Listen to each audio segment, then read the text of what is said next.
Jean Abeyou et Eric Korévitz ont suivi toute la préparation des Bleuettes. Les espoirs perdus, c'est sur un montage de David Grinfant. Vendredi midi, les Françaises découvrent le Knoll Park de Nice, vestiaire exigu, tribune du siècle dernier, pelouse clairsemée et fût de bière. Pas de doute, elles sont bien au cœur du rugby gallois. Déplacement latéral, basse, jusqu'à moi, et dynamique pour entrer à la maison sans le reste. Et on changera de côté. Prêt, go!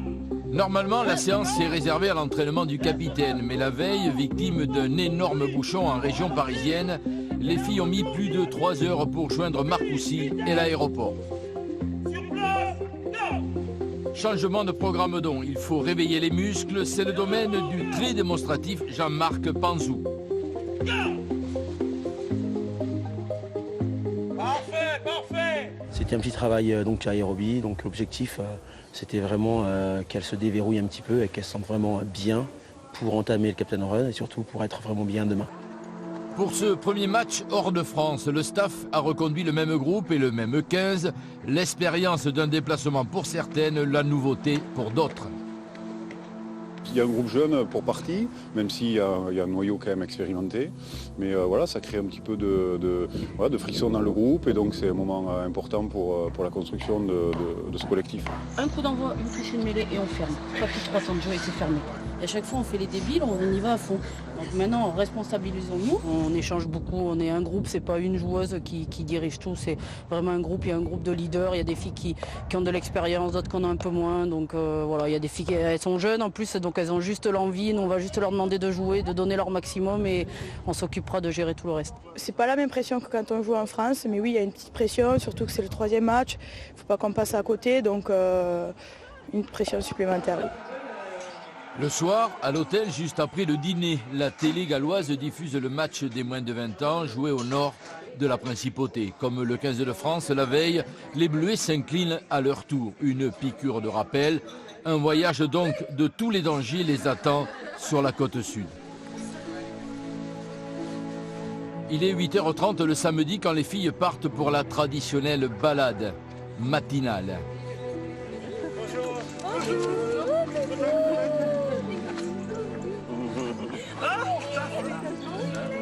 Un lac bordé de jonquilles, des cygnes au fil de l'eau, un cadre magique et reposant. Mais c'est surtout l'instant où le groupe bascule vers le match. C'est vrai qu'on est un peu dispersés, où la veille au soir, on est chacune dans nos chambres un peu à se reposer. Et voilà, dès qu'on a la balade, c'est tout le groupe et jusqu'au match, on est tout ensemble. Autre tradition, la remise des maillots par les entraîneurs avant de quitter l'hôtel. Depuis une décennie, Henri Estirac, l'intendant, prépare cette séquence chargée d'émotions. Ce sont ses filles et il met tout son amour dans chaque geste pour les plier et les ranger avec soin. Nous sommes à 2 heures du coup d'envoi, le match est lancé.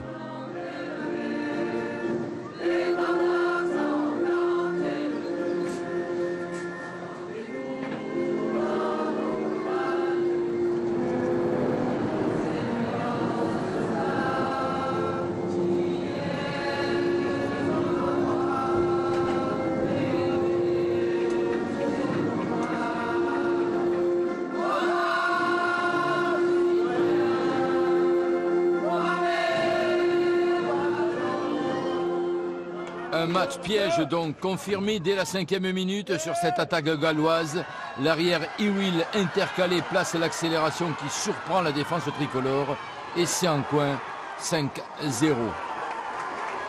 Le cauchemar s'installe car dans la foulée, si les Françaises réagissent, elles laissent filer des occasions comme cette diagonale d'Audrey Abadi, pas maîtrisée par Caroline Boujard.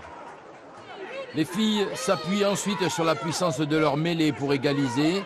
Effort collectif, Safi Ndiaye contrôle l'avancée, puis aplatit. Essai non transformé. 5-5, les Françaises ont laissé en route 5 points au pied, mais aussi cet essai refusé à Caroline Boujard, juste avant la pause.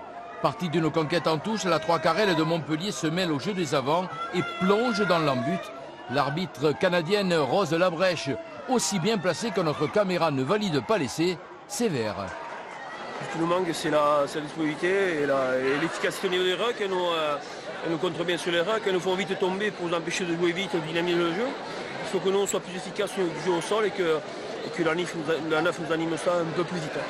Une pénalité d'Audrey Abadi, 8-5, les Françaises prennent le score dès la reprise. Mais la domination territoriale pratiquement sans partage ne suffira pas. Valeureuses, les Galloises résistent, courbent les chines sans rompre. Et sur leur seule incursion dans le camp adverse, elles crucifient les tricolores par un essai en contre de 90 mètres. Essai de Megan York, 10-8. Safi Ndiaye et les siennes ont certainement abusé du jeu dans l'axe, toujours bloqué par les Galloises. Une dernière occasion sur l'aile de Coralie Bertrand. Et voici l'incroyable défaite des Françaises, scellée.